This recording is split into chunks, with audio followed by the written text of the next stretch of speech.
Oh, hey, good morning, and welcome to Revival from the Bible. I'm just sitting here reading the newspaper. Do you like reading the newspaper? I've loved reading the newspaper ever since I was a kid.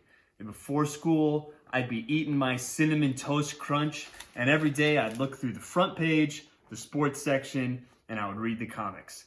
And I love reading the newspaper even to this day. I love it so much I get 2 newspapers every day still delivered to my house. And when you read the newspaper, I mean, you'll see some crazy things that happen in the world. I mean, right now you're going to read the paper and it's going to tell you, 60,000 people have died from the coronavirus and 30 million jobless claims have been filed in the United States, right? Bad news. And then you're going to read about things like domestic violence, or today there was an article about somebody cheating a vulnerable adult, or a car crash killing people. There's all kinds of crazy stuff that you'll read in a newspaper, but let me tell you this. Nothing is as crazy as what you are going to read at the end of the book of Judges. Let's talk about that more today on Revival from the Bible.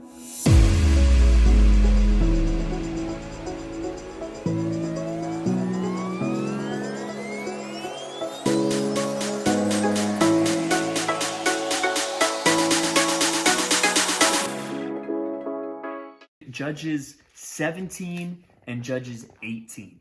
And it gets weird, right? We read about this guy Micah who makes his own gods and gets a Levite, and hey, why don't you come be my own personal priest with my God?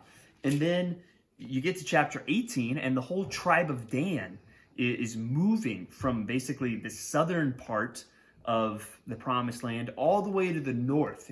When we take a trip to Israel, hopefully sometime soon, I might take you there to the ruins of the city of Dan in the north, which they take over in this chapter. But basically, they grab this Levite and they're like, why do you want to be a priest for one dude when you could be a priest for a whole tribe, right? And you're just like, wow, this is whack. Well, if you think that chapters 17 and 18 are wacky, buckle your seatbelts for Monday when we're going to read chapters 19 through 21 when it gets even crazier. But there's a sentence that kind of explains all of it. And that is there in chapter 17, verse 6. It says, in those days, there was no king in Israel.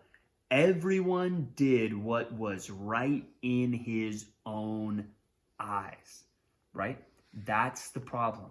People weren't submitting to the authority of God. Everybody was basically doing what they felt like doing. Now, something that I want you to notice is a lot of these people, it's not that they're just abandoning God completely, right?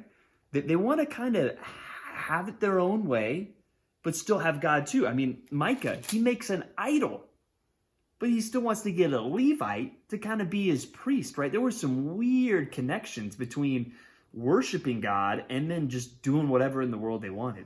Now, is this starting to sound like the United States of America, right? Is it starting to sound like, hey, we're a nation where it's not like everybody's just going to be, oh yeah, I hate God, I hate Jesus. But doesn't it sound like a nation where everybody is doing what is right in their own eyes? That's not a good thing. But what I want you to do today is not so much think about, hey, what's everybody out there in the nation doing? I want you to think about you. What are there ways that you're just doing what is right in your own eyes?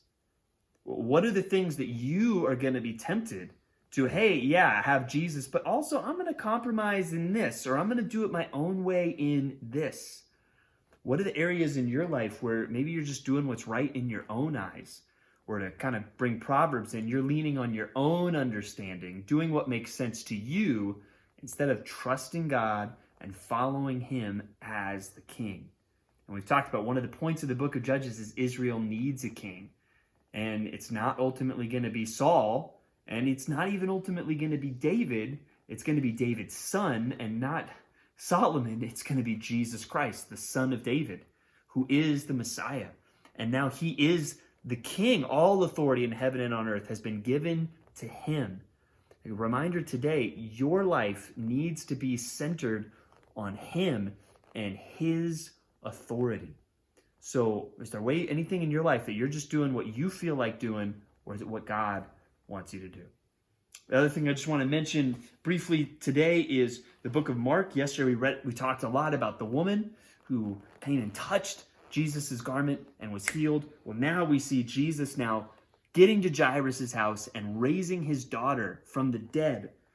And I love what he says there. You know, when they say, oh, your daughter's dead, don't bug Jesus anymore. He says, do not fear, only believe. I think that's a great follow-up to what we talked about yesterday. Remember those small potatoes, right?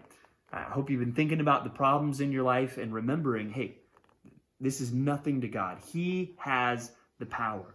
And so my words to you today would be, do not fear, only believe.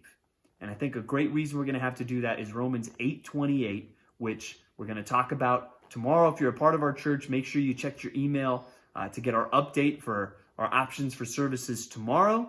And whether in person or online, we will see you tomorrow. And we're looking forward to talking about Romans 8:28. But for today, have a great day seeking the Lord, and I hope that you were revived from the Bible.